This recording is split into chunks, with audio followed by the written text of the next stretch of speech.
Hello mga higala friends. Meron lang po akong konting kaalaman na i-share po sa inyo. Ito po ay tungkol sa pagkakaroon po ng isa sa mga dahilan po na magkakaroon po tayo ng unoriginal content at saka flag content po sa ating profile status. Ito po yung, di ba mahilig po tayo na yung mga luma nating mga videos, reels, or long video. Kasi gusto natin siya na, mapunta doon sa pinakaitaas. So, sinishare po natin siya sa ating mga profile or sa ating wall. So, ayun po, hindi po natin namalayan na sa pag-share po po natin ng ating mga videos, sa ating profile is nakakaroon na po tayo ng unoriginal content.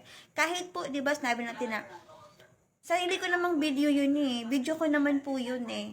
Ganon. Pero, unoriginal content po yung mga ganon. Kapag po, kahit po atin pong video yun na sinishare po natin sa ating wall is nakakaroon po tayo ng unoriginal content.